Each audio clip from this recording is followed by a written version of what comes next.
எனக்கு கார்த்திகை ரொம்ப ரொம்ப பிடிக்கும். எனக்கு உங்களை ரொம்ப பிடிக்கும் கார்த்திக். எனக்கு கார்த்திகை ரொம்ப பிடிக்கும்.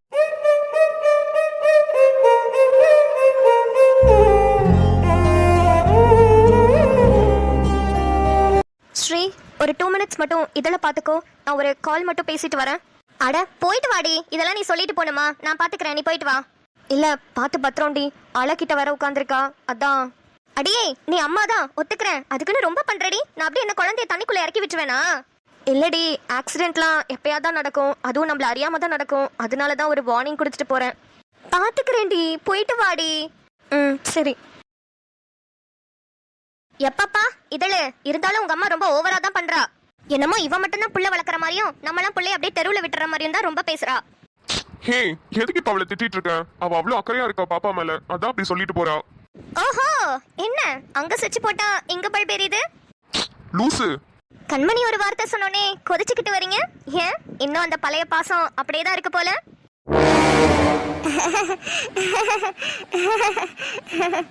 ஏ பப்ளி, இப்படியே பல பல காமிச்சு சிரிச்சிட்டு இருந்தேன்னு வச்சுக்கோ, அப்படியே கடிச்சு தின்றுவேன். அப்படிதான் இருக்க நீ பாக்குறதுக்கு. இதுல யாரோ ரொம்ப கோவமா இருக்காங்க போல, மூஞ்ச பார்த்தாலே தெரியுது. என்ன மாமா, ஏன் கோவமா இருக்கீங்க? கிறுக்கு கேன மாதிரி பேசுற, அப்புறம் கோவப்படாம என்ன பண்ணுவாங்க? ஐயோ மாமா, நான் சும்மா ஜாலியா தான் பேசினேன். அதை சீரியஸா எடுத்துக்கிட்டீங்களா? ராஜா, என்னாச்சு? ஏன் எந்திரிச்சிட்டீங்க? இது வரைக்கும் நான் கோவப்படாத ஆளு நீ மட்டும்தான். என்னோட கோவமான முகத்தை நீ பார்த்ததே இல்ல. தேவையில்லாம என்ன கோவப்பட வச்சிடாத. ராஜா, நான் சும்மா விளையாட்டுக்கு தான் சொன்னேன். நீங்க என்ன சீரியஸா எடுத்துக்கிட்டீங்க? எல்லா விஷயத்திலயும் சும்மா விளையாடிட்டு இருக்க மாட்டேன் ரோஜாமா. கோவம் வந்துச்சுன்னா சரிதான் போடின்னு போயிட்டே இருப்பேன். இது மாதிரி பேசுனது இதுவே லாஸ்டா இருக்கட்டும். இதுக்கப்புறம் இதே மாதிரி ஏதாவது பேசுன தொலைச்சிருவேன்.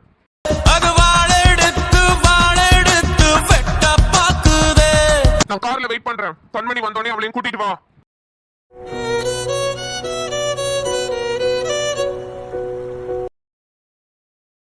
இப்ப இங்க என்னதான் நடந்துச்சு? திடீர்னு ஒரு லேடி வந்தாங்க. நான் தான் கார்த்திக் சாரோட ஒய்ஃப்னு பிரெக்னெண்டா வந்து நிக்கிறாங்க. ஆனா ஏற்கனவே ஒரு குழந்தை இருக்கணும் சொல்றாங்க. 6 வருஷமா அந்த ஹாஸ்பிட்டல்ல வேலை பாக்குறோம். கார்த்திக் சாருக்கு கல்யாணம் ஆனது கூட நம்மளுக்கு தெரியாம போயிடுச்சு. ஆனா கார்த்திக் சார் கண்மணியெல்லாம் லவ் பண்றதா ஹாஸ்பிட்டல் ஃபுல்லா பேசிட்டு இருக்காங்க. அப்ப அது என்ன விஷயம்? என்னடா அது, ஒரே குழப்பமா இருக்கு. Hello, good evening. Karthik's multi speciality hospital. சீதாக்கா, நான் கண்மணி பேசுறேன். கண்மணி, சொல்லுமா, நல்லா இருக்கியா? நல்லா இருக்கேன்க்கா. நீங்க எப்படி இருக்கீங்க? நான் நல்லா இருக்கேன் கண்மணி. அக்கா, காலையில கார்த்திக்கு கால் பண்ணி அவசரமா வர சொன்னீங்களே. கார்த்திக் இங்க ரொம்ப டென்ஷனா கிளம்பி போனாரு. அதான் ஹாஸ்பிட்டலுக்கு வந்துட்டாரா இல்லையான்னு கேட்கறதுக்காக கால் பண்ணேன். வந்துட்டாரு. உள்ளதான் என்ன பேசிட்டு இருக்காரு. என்னாச்சு சீதாக்கா, ரொம்ப சலிப்பா பேசுறீங்க? நீங்க கார்த்திக் சார் இப்படி எல்லாம் பேச மாட்டீங்களே. என்ன பண்றது கண்மணி, இந்த உலகத்துல யாரை நம்புறது யாரை நம்ப கூடாது ஒண்ணுமே புரியல. 6 வருஷமா ரொம்ப ரொம்ப நல்லவரை நம்பிட்டு இருந்த ஒரு மனுஷன் இப்ப 10 நிமிஷத்துக்குள்ள டோட்டலா அவரோட கேரக்டர் எல்லாம் வெளியே வந்துருச்சு. என்ன சீதாக்கா, என்னென்னமோ சொல்லிட்டு இருக்கீங்க, எனக்கு ஒண்ணுமே புரியல. கண்மணி, நானும் ஒரு சில விஷயங்கள்லாம் அரசல் பொருசலா ஹாஸ்பிட்டல்ல கேள்விப்பட்டேன். பாத்துக்கோ, நம்மள மாதிரி மிடில் கிளாஸ் ஆளுங்களை எல்லாம் ஈஸியா பணக்காரவங்க ஏமாத்திடுவாங்க. அதுவும் கார்த்திக் சார்ட்ட இல்லாத பணமா, அவருக்கு இல்லாத வீடா? அப்பா, எவ்வளவு பெரிய வீடு, எவ்வளவு பெரிய ஹாஸ்பிட்டல், எல்லாத்தையுமே தனி ஆளா நின்று நடத்திட்டு இருக்காரு. நான் கூட அப்பப்ப நினைச்சிருக்கேன், எங்க ஹாஸ்பிட்டலே நிறைய பேர் எங்களுக்குள்ள பேசிக்குவோம், யாருக்காக இந்த கார்த்திக் சார் இவ்வளவு சொத்து சேர்த்து வச்சுட்டு இருக்காரு. சின்ன வயசுல அவங்க அம்மா அப்பாவும் இறந்துட்டாங்க. இவரும் அவங்க அம்மா அப்பாவுக்கு ஒரே பையன் தான், வேற யாரும் கூட பிறந்தவங்களும் கிடையாது. அப்புறம் யாருக்காக இவர் இவ்வளவு சொத்து சேர்த்து வச்சுட்டு இருக்காருன்னு உனக்கு ஒண்ணு தெரியுமா கண்மணி? இந்த ஹாஸ்பிட்டல் ஓப்பனிங் அவ்வளோ கிராண்டா நடந்துச்சு. எத்தனை பேர் தெரியுமா விஐபி கார்ல வந்து இறங்கினாங்க. அது மட்டும் இல்லாம அவரோட வீடு பால் காய்ச்சினதுக்கு அப்பப்பா ஊரே அங்கதான் இருந்தோம். அத்தனை பேருக்கு ஃப்ரீயாவே சாப்பாடு போட்டாரு. என்ன ஆச்சு சீதாக்காக்கு? ஏன் சம்பந்தமே இல்லாம பேசிட்டு இருக்காங்க? ஒரு ஹாஸ்பிட்டலோட திறப்பு விழா, வீடு பால் காய்ச்சினதுன்னு செம்ம கிராண்டா பண்ண கார்த்திக் சார் அவரோட கல்யாணத்தை மட்டும் யார்கிட்டயுமே சொல்லாம காதும் வச்ச மாதிரி ரொம்ப சிம்பிளா முடிச்சிருக்காரு. ஏன் கண்மணி, உனக்கு தெரியுமா? சீதாக்கா, கார்த்திக்கு கல்யாணம் ஆனது உங்களுக்கு எப்படி தெரியும்? உங்களுக்கு எப்படி தெரியும்னா அப்போ உனக்கும் தெரியுமா? 6 வருஷமா இதே ஹாஸ்பிட்டல்ல தான் இங்கேதான் ரிசப்ஷனிஸ்டா இருக்கேன். ஆனா எனக்கு தெரியாத விஷயம் உனக்கு தெரிஞ்சிருக்கே. அதெல்லாம் நான் எப்படி தெரிஞ்சதுன்னு அப்புறம் சொல்றேன். இப்ப திடீர்னு எதுக்கு இதை பத்தி எல்லாம் கேக்குறீங்க, அதை சொல்லுங்க. அதை ஏன் கண்மணி கேக்குற? கார்த்திக் சார் எங்களுக்கு சேலரி கிரெடிட் பண்ணலன்னு அதை பத்தி பேசிட்டு நின்னுட்டு இருக்கோம். திடீர்னு ஒரு லேடி, அதுவும் பிரெக்னென்டான லேடி, டைரக்டா கோவமா வந்தாங்க. வந்தவங்க கார்த்திக் எங்கன்னு சொல்லி ரொம்ப கோவமா கேட்டாங்க. நான் கூட பிரெக்னெண்டா இருக்காங்களே, கைனகாலஜிஸ்ட் தான் பார்க்க வந்திருக்காங்கன்னு சொல்லிட்டு பிரியா மேடம் கிட்ட என்ட்ரி போட்டு தரவான்லாம் கேட்டேன். அப்புறம் அவங்க என்ன திட்டிட்டு, நான் கார்த்திகோட வைஃப், நான் இப்பவே கார்த்திகை பார்க்கணும், சீக்கிரமா வர சொல்லுங்கன்னு சொல்லி பயங்கர கோவமா கத்துனாங்க. ஸ்டெஃபி வந்தாங்களா? அவங்கள கண்ட்ரோலே பண்ண முடியல. பிரெக்னெண்டா வேற இருந்தாங்களா, அதான் பயந்துட்டு உடனே கால் பண்ணேன். சார் வேற கால் எடுக்கல. இந்த அம்மா அதை கூட பொறுக்காம வேகமா என்கிட்ட இருந்து போனை புடுங்கி கார்த்திக் சார்ட்ட பேசிட்டாங்க. நீ மட்டும் இப்ப இங்க வரல நான் என்ன பண்ணுவேன்னு எனக்கே தெரியாது. நான் ஏதாவது பண்ணிப்பேன், நான் செத்து போயிருவேன் அப்படி இப்படின்னு கார்த்திக் சாரை மிரட்டினாங்க. ஐயோ, அப்புறம் என்னாச்சுக்கா? இன்னும் 1 மணி நேரத்துல நீங்க வந்தாகணும்னு சொல்லி ரொம்ப மிரட்டவும் கார்த்திக் சார் கிளம்பி வந்துட்டாரு. இப்பதான் கண்மணி வந்தாரு. 2 பேரும் கார்த்திக் சார் ரூம்ல தான் நின்று பேசிட்டு இருக்காங்க. கார்த்திக் சார் யாரையுமே இந்த சைடு அலோவ் பண்ணிடாதீங்க அப்படின்னு சொல்லிட்டு உள்ள போயிட்டாரு. கார்த்திக், உண்மையா தான் சொல்றேன், ப்ளீஸ் என்ன புரிஞ்சுக்கோ. நம்மளோட டிவோர்ஸை கேன்சல் பண்ணிட்டு நம்ம ஃபர்ஸ்ட்ல இருந்து நம்மளோட நல்ல லைஃபை வாழலாம். ப்ளீஸ் கார்த்திக், நான் கண்டிப்பா இனிமே தப்பு பண்ண மாட்டேன். நான் பெரிய தப்புல இருந்து வெளியே வரணும்னு நினைக்கிறேன். ப்ளீஸ் எனக்கு ஒரு சான்ஸ் கொடு. நீ இன்னமும் என்ன மட்டும் தான் நினைச்சிட்டு இருக்கேன்னு எனக்கு தெரியும் கார்த்திக். இப்போ வரைக்கும் நீ கல்யாணமே பண்ணிக்கல, எனக்காக தானே. எனக்கு புரியுது. ப்ளீஸ் வா கார்த்திக், நம்ம ஏதாவது ஒரு கோவில்லையோ இல்ல சர்ச்லயோ போய் கல்யாணம் பண்ணிக்கிட்டு நம்ம ஃபர்ஸ்ட்ல இருந்து நம்மளோட லைஃபை வாழலாம். ப்ளீஸ் வா.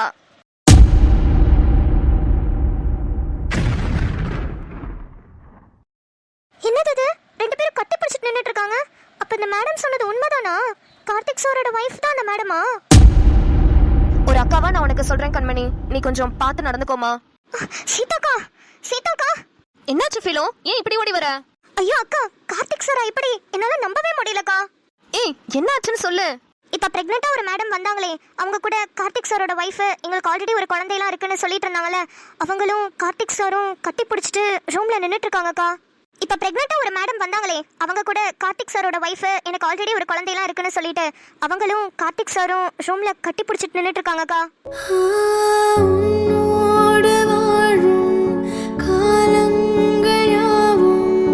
எதிர்பார்த்து நான் இங்கு இருந்தேனடா, எனக்குன்னு ஒரு வானோ, எனக்குன்னு ஒரு மேகம், மழை பொழியுது என் அன்பு, அதுதானே நீயும். எனக்குன்னு ஒரு வானோ, எனக்குன்னு ஒரு மேகம், மழை பொழியுது என் அன்பு, அதுதானே நீயும். ஏய், நீங்க கேக்குறது எல்லாமே நான் வாங்கி தரேன். சண்டை போடாம சொல்லுங்க. எல்லாரும் கையப்பையா கையப்பையா கத்திக்கிட்டே இருந்தீங்கன்னா எனக்கு என்ன கேட்கும்? நான் தான் சொல்றேன், நான் தான் சொல்றேன். சொல்றேன். மாமா, எனக்கு பார்பி பொம்மை வேணும் மாமா. அது ஒண்ணு மட்டும் இருக்கும், அது வாங்காத. அதுக்கு நிறைய Dress, அப்புறம் ஷூ, அப்புறம் ஹேர் கிளிப் அதெல்லாம் அவங்களே கொடுத்துருப்பாங்க. அது மாதிரி செட்டா இருக்கும் மாமா, அது வாங்கி கொடு மாமா. ஏய் கூடு மாமா, அவ கலக்குறா. மாமா மாமா, எனக்கு ரிமோட் கார் வாங்கி கொடு மாமா. நல்லா ஓடும்ல. அப்புறம் இப்ப வேற ஏதோ பறக்கிற மாதிரி வந்திருக்காமே, அது வாங்கி கொடு மாமா, நல்லா இருக்கும். ஏய், எரும மாடுங்களா, அவனே வெளியே போயிருக்கான். அவனை போட்டு நொய்னு தொந்தரவு பண்ணிட்டே இருக்கீங்க. மூடிட்டு போன வைங்க. மா இருமா. மாமா மாமா, ரம்ஜான் வருது மாமா, எனக்கு ஜிகு ஜிகுன்னு ஒரு Dress எடுத்து கொடு மாமா. ஐயா, ஜிகு ஜிகுன்னு போட்டுட்டு எங்க போய் மினுக்க போற? எங்கேயோ போய் மினுக்க போறேன். உனக்கு என்ன? போய் வேலையை பாருப்ப. ஏய், திமிரு பிடிச்ச கழுதைங்களா, என்ன பேச்சு பேசிட்டு இருக்கீங்க நீங்க? இவன் என்ன மினுக்கிட்டு இருக்கேங்க, அவன் என்ன ஆமா அப்படிதான் மினுக்குவேங்கிறான். என்ன என்ன நினைச்சிட்டு இருக்கீங்க? வளர வளர ரொம்ப திமிரு ஓவரா தான் போய்கிட்டு இருக்கு. இது தேவையா? இதுக்கு தான் சொன்னேன், தனித்தனியா என்ன வேணும்ன்றத சொல்லுங்க, நான் வாங்கிட்டு வரேன்னு. கையமையா கட்டிட்டே கிடக்குறீங்க. பாக்கியா, நீ ஃபர்ஸ்ட் என்ன வேணும்னு சொல்லு. ஏய் போடா, மாமாவே என்கிட்ட தான் ஃபர்ஸ்ட் என்ன வேணும்னு கேட்டுச்சு. போ போ, மூடிட்டு கிளம்பு. அம்மா பாத்துக்கோ, மூடிட்டு கிளம்புன்னு சொல்லியிருக்கா. நான் எதுவுமே சொல்லல, எந்த வார்த்தையுமே தப்பா விடல. அவ தான் ஃபர்ஸ்ட் இத சொல்லியிருக்கா. மா, அவன போனை ஃபர்ஸ்ட் தர சொல்லுமா. ஏய், அதெல்லாம் கொடுக்க முடியாது. போடி, எந்திரிச்சு போ. இன்னொரு வாட்டி போன் வேணும் அது வேணும்னு கேட்டா மூஞ்ச பேத்துருவேன். மா, நல்லா நோட் பண்ணிக்கோ. வாடி பொடின்னு பேசுறான். எத்தனை வாட்டி சொல்லிருக்க? என்னையும் சொப்னாவையும் வாடி பொடின்னு பேசக்கூடாது, அன்பா தங்கச்சிங்க 2 பேரையும் நல்லா பாத்துக்கணும்னு சொல்லிருக்கல. பாரு எப்படி பேசுறானு. அதை விட அடுத்தது மூஞ்ச பேத்துருவேன்னு சொல்லியிருக்கான். நான் சொன்ன மூடிட்டு கிளம்புக்கும் அவன் சொன்ன வாடி பொடிக்கும் ஈக்குவல் ஆயிருச்சு. இப்ப அவன் தான் மூஞ்ச பேத்துருவேன்னு எக்ஸ்ட்ராவா வேர்டு சொல்லியிருக்கான். அப்ப அதுக்கு ஈக்குவலா நான் ஏதாவது ஒண்ணு சொல்லணும், அப்பதான் ஈக்குவல் ஆகும். அதுக்கு முன்னாடியே அவன் எவ்வளவு வார்த்தை பயன்படுத்துறான்னு மட்டும் நீ பாரு.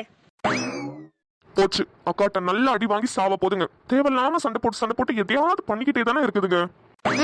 ஈக்குவல் ஆகணுமா? இருங்க, இப்ப எப்படி ஈக்குவலா அடி வாங்குறீங்கன்னு மட்டும் பாருங்க. மூடிட்டு போடா. தோ இப்ப சொன்னீலடி. ஏற்கனவே உன்னை மூடிட்டு போன்னு சொல்லிட்டேன். அதனால இதுக்கப்புறம் எத்தனை தடவை வேணாலும் அந்த வார்த்தையை பயன்படுத்தலாம். இதுக்கப்புறம் கணக்கு கிடையாது. ஓ அப்படியா? மூஞ்ச பேத்துறேன் போடே. வாங்கிக்கோ. ஏய், என்னடி ரொம்ப ஓவரா தான் போற? முடிய விடு, இல்லனா என்ன பண்ணுவேன்னு எனக்கே தெரியாது. கையடா. முடியில கைய வைக்கிற வேலை மட்டும் வெச்சுக்காத. எடு கைய. ஏய், விட மாட்டேன்டி. உன்னால முடிஞ்சத பண்ணுடி. அம்மா அம்மா, என்ன நொம்மா? என்ன 2 பேரும் பேச்சு பேசிட்டு அலையறீங்க? ஒரு வீட்ல போய் பாருங்க. பிள்ளைங்க பேசுறது அப்படியே காதுல தேன் வந்து பாயிற மாதிரி இனிச்சுக்கிட்டு கிடக்கும். கேட்டுக்கிட்டே இருக்கலாம் போல இருக்கும். நீங்க 2 பேரும் சாக்கடை மாதிரி பேசிட்டு அலையறீங்க. அம்மா, இதெல்லாம் எல்லார் வீட்லயும் பேசுறதுதாம்மா. போய் நீ பாரு, ஒரு வீட்லயும் இப்படிதான் பேசிட்டு இருக்காங்க. ஏன் ஸ்கூல்ல கூட இப்படிதான் எல்லாரும் பேசிக்குவோம். என்னது, பள்ளிக்கூடத்துல கூட இப்படிதான் பேசிட்டு இருக்கீங்களா? ஏன்னா நாங்க இங்க ராப்பகல கஷ்டப்பட்டு உங்களுக்காக உழைச்சு சம்பாரிச்சு உங்களுக்கு பள்ளிக்கூடத்துக்கு ஃபீஸ் கட்டினா நீங்க நல்ல நல்ல வார்த்தையெல்லாம் கத்துக்கிட்டு வந்து நல்லா பேசிக்கிட்டு இருக்கீங்க. நல்ல பெருமை சேர்க்கறீங்க போங்க. நீ படிக்க ஆடிட்டு இருக்கா. 2 பேரும் நல்லா ஜிங்கு ஜிங்குன்னு ஆடுங்க. நல்லா விளங்க குடும்பம். உங்க 2 பேருக்கு ஒண்ணு சொல்றேன். ரேஷனுக்கு கிளம்பிட்டேன். போயிட்டு வரதுக்குள்ள வீட்டு பாடம், கொடுத்த பாடம், கொடுக்காத பாடம் எல்லா பாடத்தையும் முடிச்சு வச்சிருக்கணும். இல்ல 2 பேருக்கும் சோறு தண்ணி இல்லாம பட்டினியா போட்டு சாவடிச்சிருவேன். என்னது கொடுத்த பாடம் கொடுக்காத பாடமா? அப்படி ஒரு பாடமே தரலையே. இப்ப நான் எங்கிட்டு போறது அதுக்கு? ஏம்மா நான் வீட்டு பாடத்தெல்லாம் முன்னாடியே முடிச்சிட்டேம்மா. முடிச்சிட்டீல? ரொம்ப சந்தோஷம். கிச்சன்ல பாத்திரம் நிறைய கிடக்கு, விளக்கி வை. துணியும் 4-5 ஊற வச்சிருக்கேன், அதையும் துவைச்சு வச்சிரு. வீட கூட்டி தூத்துரு.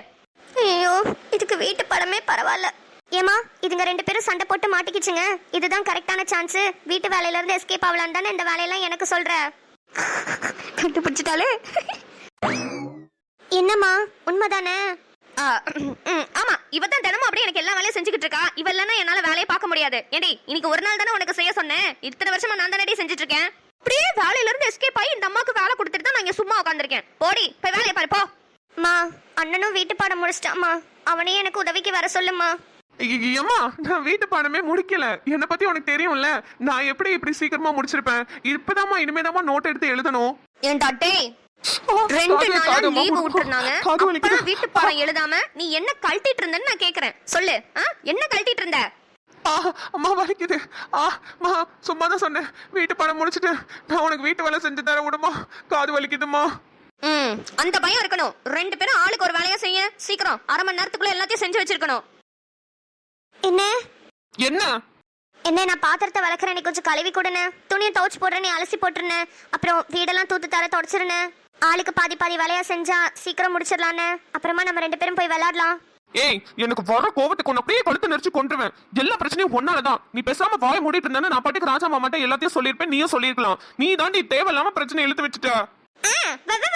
எல்லா பிரச்சனையும் என்னாலயா? மூஞ்சில குத்திடுவேன். மாமா ஃபர்ஸ்ட் ஏன் கிட்ட தான் உனக்கு என்ன வேணும்னு கேட்டாங்க. பாக்கியா நீ ஃபர்ஸ்ட் சொல்லுன்னு சொன்னாங்களா இல்லையா? உன்னால தான் பிரச்சனை ஆரம்பிச்சது. நீ தான் ஃபர்ஸ்ட் போன் புடுங்கனே.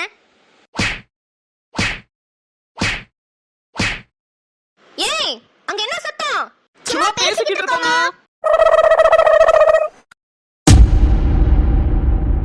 ராஜா கண்மணிக்கு ஒரு பிரச்சனை. ராஜா கார்த்திக் இருக்கார்ல? கண்மணி என்ன பிரச்சனை? ஒண்ணும் இல்ல மாமா. ஒன்னும் இல்லைன்னா இப்ப சிரிச்சுட்டு நல்லா இருக்க வேண்டியதானே? எதுக்கு அழுதுட்டு இருக்க? இல்ல மாமா, என்னமோ தெரியல. எனக்கு மனசுக்கு பிடிச்சவங்க கிட்ட ஏமாறுறது எனக்கு தலையெழுத்து போல. அதுதான் என் தலையில எழுதி இருக்குன்னா என் விதிப்படியே நடக்கட்டும். நீங்க வாங்க வீட்டுக்கு போலாம். நான் கார்ல ஏறுறேன். சீக்கிரம் வந்து கார் எடுங்க. என்ன பிரச்சனை இவளுக்கு? நீயாவது சொல்லு, அவளுக்கு என்ன பிரச்சனை? சொல்ல வரத காது கொடுத்து கூட கேட்காம நிப்பாட்டினீங்கல்ல. யார்கிட்ட கேட்கணுமோ அவங்க கிட்ட நீங்களே போய் கேட்டுக்கோங்க. சரி நான் கண்மணி கிட்டே கேட்டுக்கிறேன். ஹலோ, நீங்க என்ன சொன்னாலும் அவ சொல்ல போறதில்ல, நானே சொல்றேன். கார்த்திக் ரொம்ப டென்ஷனா வீட்ல இருந்து கிளம்புனதுனால கண்மணி ரிசப்ஷன்ல இருக்கிற அக்காக்கு கால் பண்ணி கார்த்திக் வந்துட்டாரான்னு கேட்கறதுக்காக பண்ணிருக்கா. அப்ப என்ன ப்ராப்ளம், எதனால ரிசப்ஷன்ல இருந்து கால் பண்ணீங்கன்னு கேட்டப்போதான் அவங்க ஒரு ரொம்ப ஷாக்கிங்கான விஷயத்த சொல்லியிருக்காங்க. ஏன்னா கார்த்திகோட எக்ஸ் வைஃப் ஆன ஸ்டெஃபி ஹாஸ்பிட்டலுக்கு வந்து கார்த்திக் இமீடியட்டா இங்க வந்தாகணும் அப்படின்னு சொல்லி ரொம்ப சண்டை போட்டிருக்காங்க. அதனாலதான் ரிசப்ஷன்ல இருந்து கால் பண்ணிருக்காங்க. உடனே கார்த்திக்கும் அந்த நியூஸ் கேட்டு இங்க இருந்து கிளம்பி போயிட்டாரு. 2 பேரும் உள்ள பேசிக்கிட்டு இருந்திருப்பாங்க போல. அப்போ கரெக்டா பிலோமினா நர்ஸ் அவங்க ரூமை கிராஸ் பண்ணி போகும்போது 2 பேரும் கட்டி பிடிச்சிட்டு நின்றுட்டு இருந்ததை பார்த்துட்டாங்க. கரெக்டா ரிசப்ஷன்ல இருக்கிற அக்காவும் கண்மணியும் பேசிட்டு இருக்கும்போது அந்த பிலோமினா நர்ஸ் ஓடி வந்து 2 பேரும் கட்டி பிடிச்சிட்டு இருக்காங்கன்றத சொல்லிட்டாங்க. அது ஃபோன் கால்ல கண்மணி காதுல விழுந்துருச்சு. அதனாலதான் மனசுக்கு பிடிச்சவங்க எல்லாம் ஏமாத்துறாங்கன்னு சொல்றா. இவ்வளவுதான் விஷயமா? எவ்வளவு பெரிய விஷயம் நடந்திருக்கு. இவ்வளவுதான் விஷயமாவான்னு சாதாரணமா கேக்குறீங்க? கண்மணியை வர சொல்லு. கண்மணி வெளியே வாயே. மாமா. கண்மணி உனக்கு கார்த்திக் மேல நம்பிக்கை இருக்குல்ல? மாமா கார்த்திக் மேல நம்பிக்கை இருக்கா? அவர் தப்பு பண்ண மாட்டாருன்னு உனக்கு தோணுதா? கார்த்திக் மேல நம்பிக்கை இருக்கு, அவர் தப்பு பண்ண மாட்டாருன்னு தோணுது. அப்புறம் எதுக்கு தேவையில்லாம மனசை போட்டு குழப்பிக்கிட்டு இருக்க? இப்படி உட்கார்ந்து அழுதுட்டு இருக்க? இல்ல அது வந்து கண்மணி எந்த ஒரு விஷயத்தையும் கண்ணால் காண்பதும் போய் காதால் கேட்பதும் போய் தீர விசாரிப்பதை மெயின் சொல்லிருக்காங்க. கார்ல உட்காரு, கார்த்திகோட ஹாஸ்பிட்டல்ல போய் என்ன நடந்துச்சுன்னு ஃபுல்லா விசாரிச்சுட்டு வருவோம். மாமா வேண்டாம். வேண்டானா அங்க உண்மையாவே என்ன நடந்துச்சுன்னு தெரியாம இப்படியே நீயா உன்னை கற்பனை பண்ணிக்கிட்டு உன் மனசை போட்டு குழப்பிக்கிட்டு நீயும் ஓகே சொல்லாம அவரையும் சரியா வாழ விடாம இப்படி இருக்க போறீங்களா? இல்ல மாமா அது வந்து கார்ல ஏறன்னு சொன்னேன். சரி. அப்படியே உன் உயிர் தோழி இருக்கால அவளையும் ஏற சொல்லு. ஓஹோ சார் ஸ்ட்ரைட்டா பேச மாட்டீங்களோ? மவனே கல்யாணம் மட்டும் ஆகட்டும், அப்படியே கழுத்து திருக்கி போடுறேன். இன்னைக்கு ஏப்ரல் 9 பர்த்டே செலிப்ரேட் பண்ற நம்ம பேபி டியர் அவங்களோட பையன் பாலா பிரதருக்கு அனுச்சுட்டி கார்ட்டூன் சார்பாக இனிய பிறந்த நாள் நல்வாழ்த்துக்கள்.